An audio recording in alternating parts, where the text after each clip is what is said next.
Agora, isso me lembrou muito Bolsonaro. Esse capítulo, esse parágrafo, quando ele falou que era uma gripezinha, aí poucas semanas depois ele falou, eu nunca falei isso.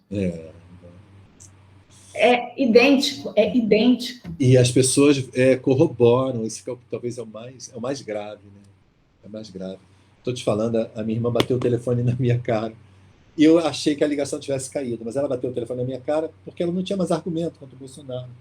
Eu não estava atacando ela, nem estava nervoso. Sua irmã? Minha irmã. Eu falei, você é uma mulher da saúde, você é fisioterapeuta, mas nunca estudou na vida, né? Era fisioterapeuta, mas nunca estudou. Mas eu digo, você é da saúde, e ela defendendo a cloroquina, reproduzindo o discurso dele.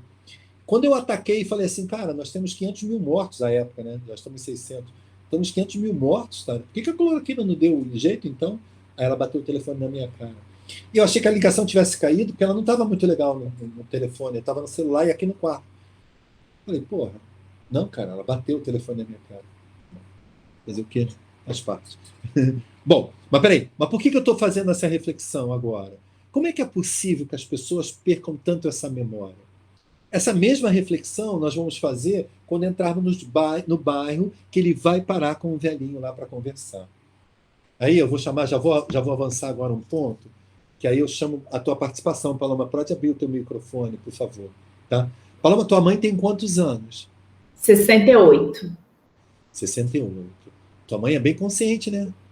Tá do lado certo da história, né? Meu pai era comunista. Ah, que legal. Teu pai já foi embora? Desencarnou? Morreu de Covid. Você me contou essa história. Quantos anos ele morreu? Morreu com 78. A mesma idade do meu pai. Caramba. Não, a mesma idade da minha mãe. Meu pai morreu com 70. Mas meu pai era complexo também, tá? Às vezes tinha um lado autoritário meio assim, tá? Então não, sim, mas era comunista. Tua mãe, ela tem essa consciência em parte pelo convívio com teu pai? Não.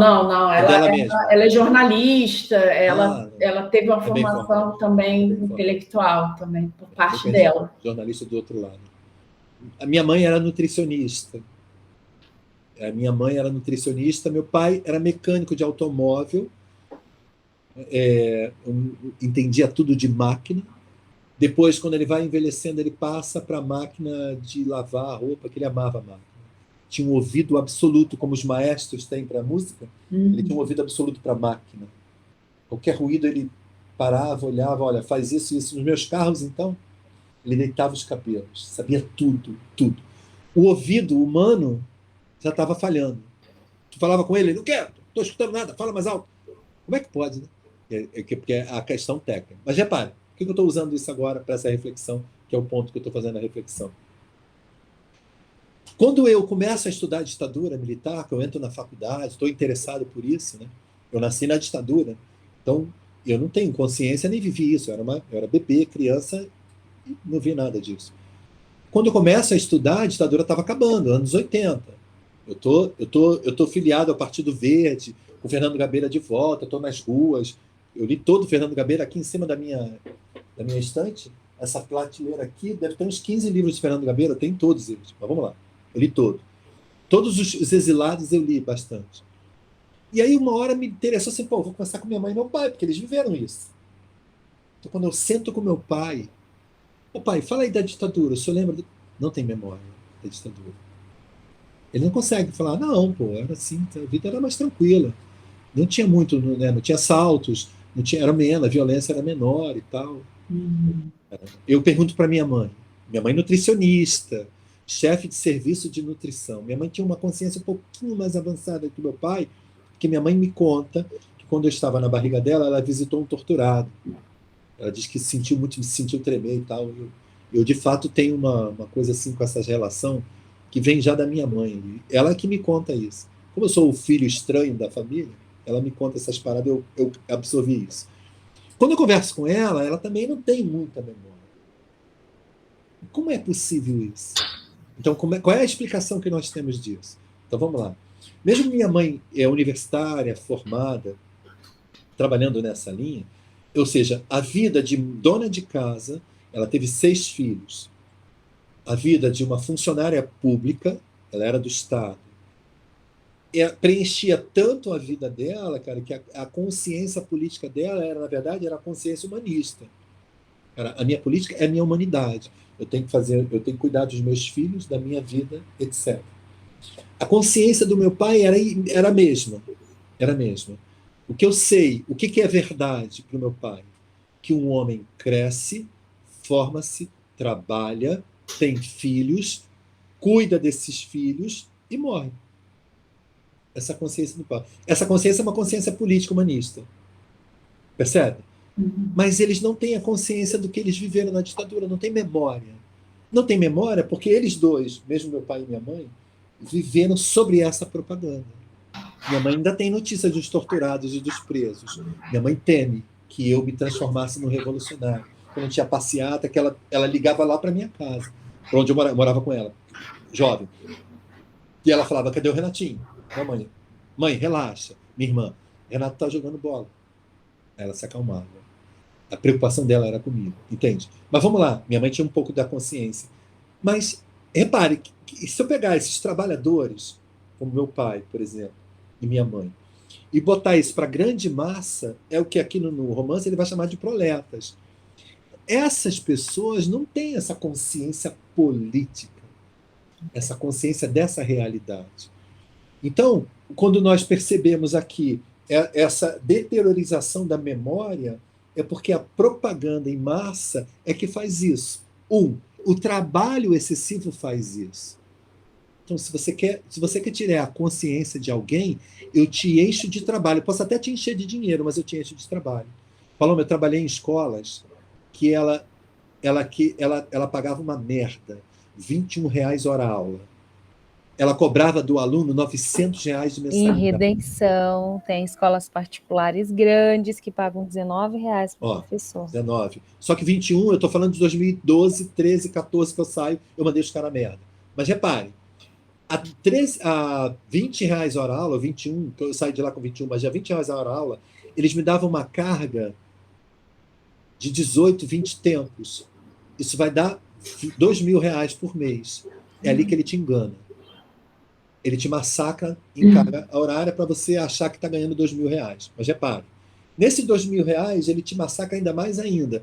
Eu tinha teste surpresa, teste, prova, simulados. Só que eu tinha que formular tudo isso. Percebe? Tinha trabalho de casa. Exato. Isso.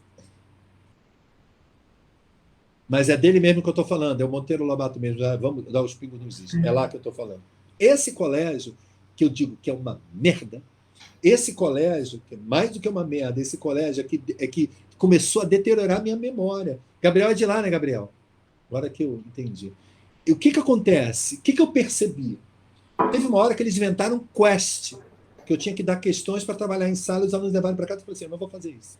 Chamei a mulher na reunião, falei assim para ela, uma loura: não vou fazer isso. Eu falei assim para ela: você acha que questões de literatura borbulham nos ralos? A ela: não. Foi de lá, ok. Terminou no áudio, ok. E eu falo para ela assim: ah, não? Então, beleza, então eu não vou fazer. Ou você contrata alguém e pode só supervisionar. As minhas questões eu dou na minha sala e corrijo na minha sala de aula. E eu digo para ela: avisa quem de direito, não vou fazer. Eu só sabia que eles iam me mandar embora, eu estava torcendo, por isso que eu detestava aquele lugar. Eu amava os alunos, aqui o Gabriel é um aluno dessa escola. Mas vamos lá. Mas por que isso? Se você se massacra com o trabalho, que a tua memória perde, eu não tenho tempo para ler, eu não tenho tempo para estudar. Então, como é que é possível isso? Eu falei: cara, esse aqui lugar é uma merda. Eu só acompanhei uma turma até o final, que era na casa 11A, depois 21A, 21B. A e B, as duas turmas que eu gostava muito. Eu falei para eles assim, no primeiro ano deles: vou com vocês até a formatura de vocês e larga essa merda. Eu falava em sala de aula: eu odeio essa merda. Bom, assim foi a história. Mas repare, acontece em grande escala com os trabalhadores. O cara leva 2 horas da sua casa ao seu trabalho. 2 horas para ir, 2 horas para voltar. Não é isso? Em geral. Massacre em trabalho. Eu tenho 8 horas de trabalho, 1 hora de almoço. Qual é o tempo que você tem, primeiro, para lazer? Qual é o tempo que você tem, primeiro, para leitura, para reflexão? Fala, Paloma. Ia falar? Fala, Paloma. É isso que deteriora a memória. Eu lembro do professor chamado Adilson, que trabalha comigo, um excelente professor de física, ele pediu as contas nessa mesma escola, antes de mim. E ele fala assim para ela, ou eu saio daqui, ou eu fico analfabeto, que nem vocês aqui. Olha o que ele falou. Só que ele pediu demissão. Eu não, eu esperei que eles me mandassem embora, eu comecei a afrontar e esperei que eles me mandassem embora. E saí de lá e não volto nunca mais. Mas eu fiquei com as amizades, né? Meus alunos me adoravam. Até hoje me adoram. O Gabriel está aí, foi um bom aluno. Vamos lá, voltando. Gabriel foi meu aluno no 9º, 8º. Ele não chegou nem no ensino médio. Essas coisas que eu estou falando não eram do ensino médio. Bom, então a memória, se você vai para os proletas, a revolução dificilmente vai nascer ali, a não ser que o comunismo tenha uma outra argumentação, que aqui eu não detenho, Renato. Mas vamos lá. Para que você faça isso, primeiro eles têm que ter consciência de classe. E depois dessa consciência de classe, é a única maneira de saber que você tenha a consciência de ser massacrado pelo sistema e lutar contra o capitalismo. E isso é o capitalismo. Aí você vai dizer assim, tá, então eu preciso lutar contra o capitalismo, que o capitalismo explora o homem. O homem explora o homem. Mas George Orwell está nos mostrando que o comunismo, que aqui nós estamos diante do socialismo inglês, Sócim, não é isso? O nome que ele dá em Nova Fala, que esse Sócim também explora o homem pelo homem. Aí vem Milor Fernandes e vai dizer assim, ó, o capitalismo é a exploração do homem pelo homem. O comunismo é o contrário. Porra. A exploração do homem pelo homem é o capitalismo. O comunismo é o contrário. Porra, é a exploração do homem pelo homem. Isso é 1984, cara. E a revolução dos bichos, ou a fazenda dos animais. Total. Porque quando troca, fica bem pior. Total. Quer dizer, todos são iguais. Alguns são mais iguais que os outros. Porra. Caralho. Não é possível isso. Mas vamos nós. Bom, seguindo. Vamos o salto para o capítulo 6, que agora nós vamos ter uma outra visão, uma outra coisa, uma outra história a ser contada. Né? Então, nesse capítulo 6, vamos começar lá a abertura dele mesmo.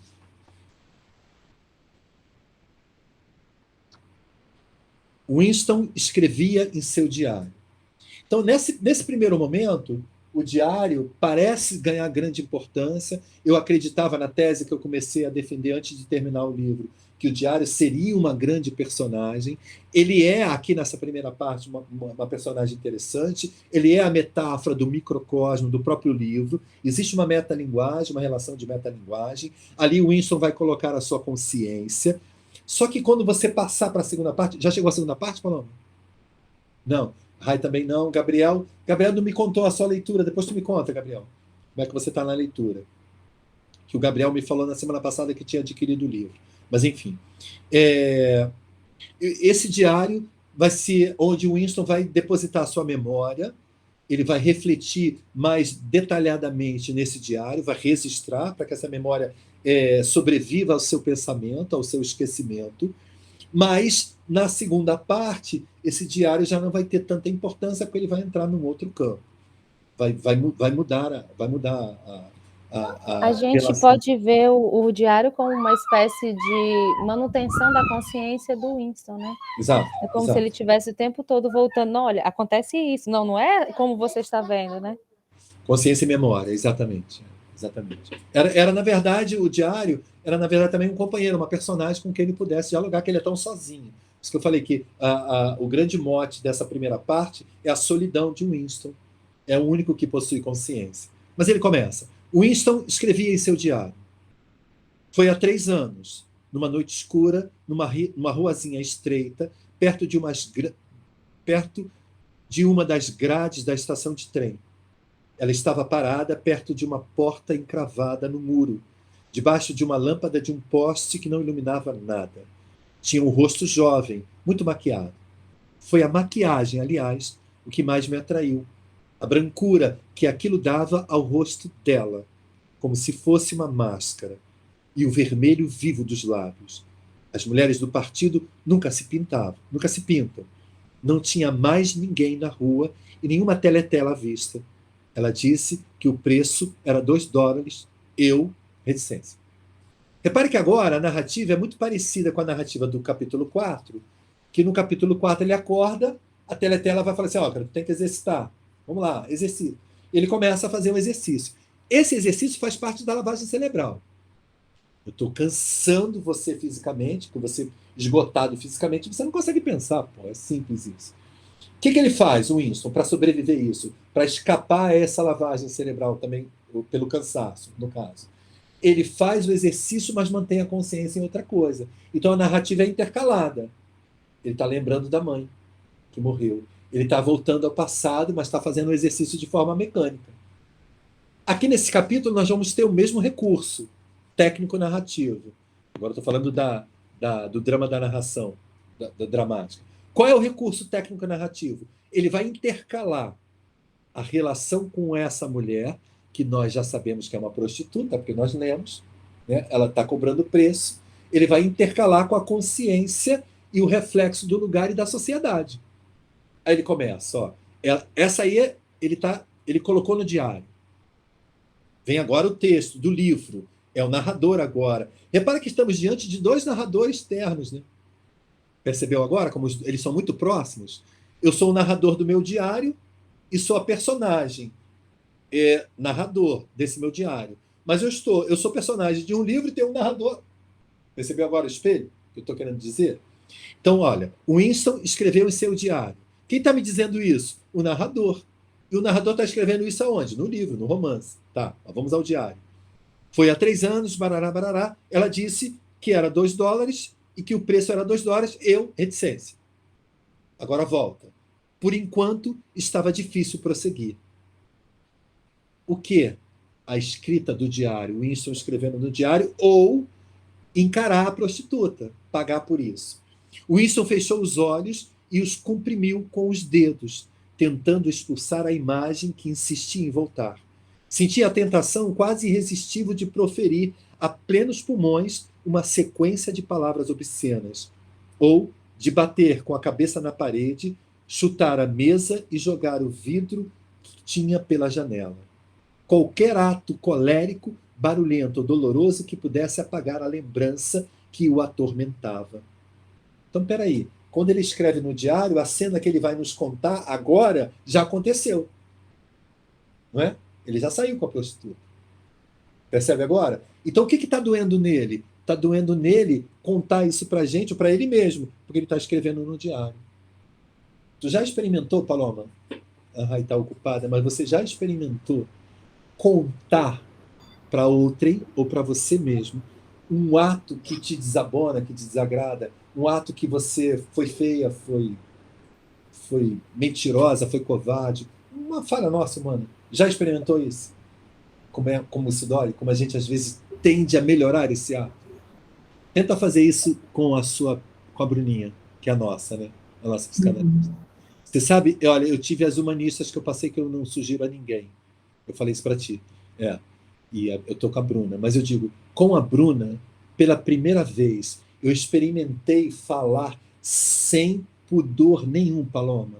Sem pudor sem nenhum. Filtro, né? Sem edição. Exato. Para ela, tal como foi. E assim, esse é um exercício que eu, como escritor, que eu escrevo, esse é um exercício que, como escritor, às vezes eu mesmo não queria. Sou um escritor que não falo palavrão. Porra, como não? Se eu só falo palavrão o tempo todo, se eu sou carioca, merda. Percebe agora? Então tem um filtro na escrita, né? Tem um ideal assim meio... Por quê?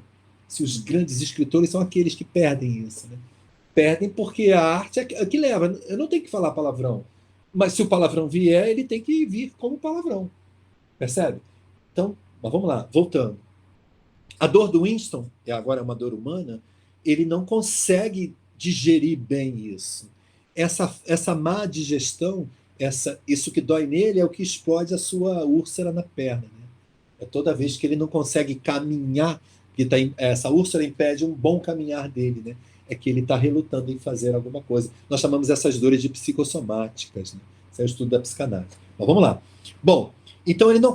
o pior inimigo de uma pessoa, refletiu, era seu sistema nervoso. Só que ele diz anteriormente que o pior inimigo é a consciência, né? Ok, mas eu não sei ainda que história ele está querendo contar, só sei que ela é dolorosa. Aí ele diz, a qualquer momento, a tensão que se acumulava em seu interior corria o risco de traduzir-se num sintoma observável. É claro, né? Vai explodir no corpo físico. Mas vamos lá. Vou saltar, Paloma. Ele vai para o diário, sempre nas partes. Respirou fundo e recomeçou a escrever. Achou? Fui atrás dela. Atravessamos um pátio interno e chegamos a uma cozinha no porão. Havia uma cama encostada à parede e em cima da mesa via-se uma lamparina com a chama baixa, bem baixa. Ela, reticência, volta à consciência. Nessa consciência, Paloma, eu tenho a consciência do narrador e do Winston. Percebe agora? Nesse capítulo, cara, é nítido que eu estou falando da mesma consciência. Ok? Se nós lermos seguidamente só a fala, só o que ele escreve no diário, olha como é que termina. Ela disse que o preço eram $2. Eu fui atrás dela. Faz isso lá, de uma ponta para outra, Paloma. Lê só o que tá destacado. Olha lá, que é o diário. Percebeu? E repare, se eu só ler o diário, eu nem preciso ler essas partes que eu já te disse. Eu vou fazer isso agora. Fui atrás dela. Havia uma cama encostada à parede e em cima da mesa via-se uma lamparina com a chama bem baixa. Ela... Lê, Paloma. Faz o salto. Lê só o diário. Ela se jogou na cama, aí? Isso, é claro. É o diário. Ela se jogou na cama e, no mesmo instante, sem nenhum tipo de preliminar, da maneira mais grosseira e detestável que se possa conceber, levantou a saia. Dá uma pausa, Paloma. Vou aproveitar agora a nossa leitura. Vamos fazer um diálogo, tá? Um diálogo. Eu vou ler o primeiro diário, você lê o segundo, eu leio o terceiro, que é esse que você acabou de ler. Tá. Combinado? Ininterruptamente. Quando eu acabar, você entra. Teatro, tá? Deixa. Então vamos lá. Foi há 3 anos. Numa noite escura, numa ruazinha estreita, perto de uma das grades da estação de trem, ela estava parada perto de uma porta encravada no muro, debaixo da lâmpada de um poste que não iluminava nada. Repare que a realidade está escondida, tá? Tinha um rosto jovem, muito maquiado. Foi a maquiagem, aliás, o que mais me atraiu. A brancura que aquilo dava ao rosto dela, como se fosse uma máscara, e o vermelho vivo dos lábios. As mulheres do partido nunca se pintam. Não tinha mais ninguém na rua e nenhuma teletela à vista. Ela disse que o preço era $2. Eu fui atrás dela. Atravessamos um pátio interno e chegamos a uma cozinha num porão. Havia uma cama encostada à parede e em cima da mesa via-se uma lamparina com a chama bem baixa. Ela se jogou na cama e, no mesmo instante, sem nenhum tipo de preliminar, de maneira mais grosseira e detestável que se possa conceber, levantou a saia. Eu aumentei um pouco a chama da lamparina. Com a luz vi que ela era bem velha. Devia ter pelo menos uns 50 anos. Mas fui em frente e fiz a coisa assim mesmo. Mas repare que isso não esconde o asco. O diário é completo, é direto. Está permeando esse diálogo, né, perpassando esse diálogo interrompido, a consciência dele. Vamos ver agora como é que é essa consciência, Paloma. 113. Peraí. 113. 113. O último parágrafo. Winston tentou ver-se naquele aposento mal iluminado, com um cheiro de percevejo e perfume barato na narina e no coração, um sentimento de derrota e rancor, que mesmo naquele momento vinha mesclado com a lembrança do corpo de Catherine, que era a mulher dele. Aquele corpo branco, congelado para todo sempre pelo poder hipnótico do partido. Porque tinha de ser sempre assim. Porque ele não podia ter uma mulher que fosse sua, em vez daquele engalfinhamento asqueroso de tempos em tempos. Viver um amor verdadeiro, porém, era algo quase impensável. As mulheres do partido eram todas iguais.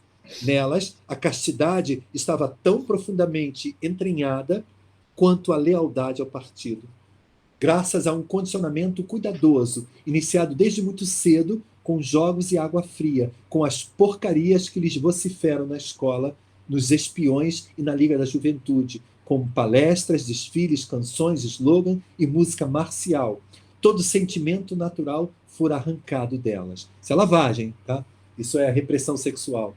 Uhum. O lado racional de Winston dizia que devia haver exceções, porém seu coração não acreditava nisso. Eram todas inexpugnáveis, como o partido queria que fossem. E o que ele desejava, ainda mais que ser amado, era pôr abaixo aquele muro de virtude, nem que fosse apenas por uma vez na vida. O ato sexual bem realizado era sublevação. Daqui a pouco eu vou falar sobre isso. Desejar era pensamento crime, na nova fala. Se ele tivesse despertado o desejo de Catherine, se tivesse conseguido fazê-lo, teria como uma sedução, mesmo ela sendo mulher dele. Mas era preciso escrever o resto da história. Depois da escuridão, luz débil da lamparina, a querosene lhe parecia fortíssima. Pela primeira vez, podia ver claramente a mulher. É isso que eu quero chamar a atenção. Dera um passo na direção dela e em seguida estacara, tomado de desejo e horror. Tinha consciência, uma consciência dolorida, do risco que assumira ao ir até ela. Era perfeitamente possível que os policiais o surpreendessem quando estivesse de saída. Podia, inclusive, estar, naquele mesmo instante, à sua espera do lado de fora. Se fosse embora sem chegar a fazer o que tinha ido fazer ali, era preciso escrever aquilo, era preciso confessar aquilo no diário. Na verdade, ele está dizendo, é preciso confessar isso à humanidade, que estão fazendo com as pessoas. Essa, né, a entrelinha.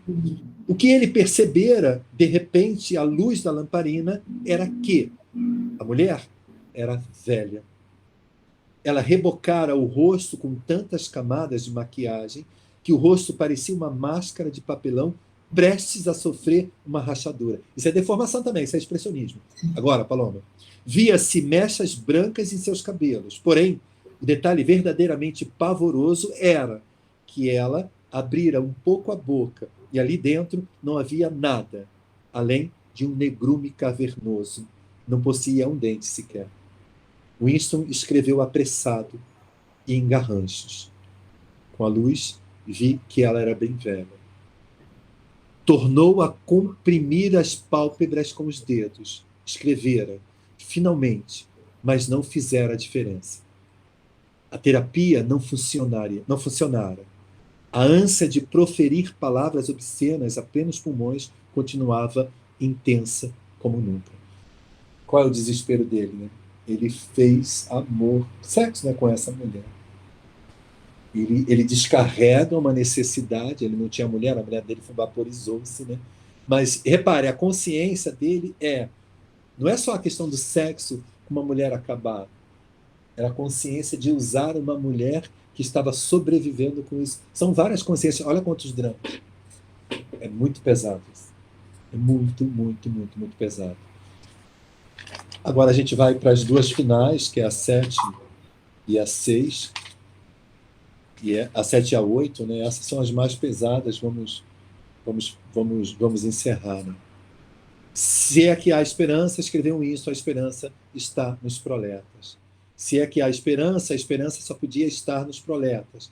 Porque só ali, naquelas mesas desatendidas, naquele enxame de gente, isso nós chamamos de naturalismo, 85% da população da Oceânia havia possibilidade de que se gerasse a força capaz de destruir o partido. Impossível derrubar o partido de dentro para fora. Seus inimigos, se é que o partido possuía algum, não tinham como agrupar-se, ou mesmo como identificar-se, etc. Nessa parte, ele vai percorrer as ruas. É nessa parte que ele vai conversar com o Senhor. É nessa parte, né?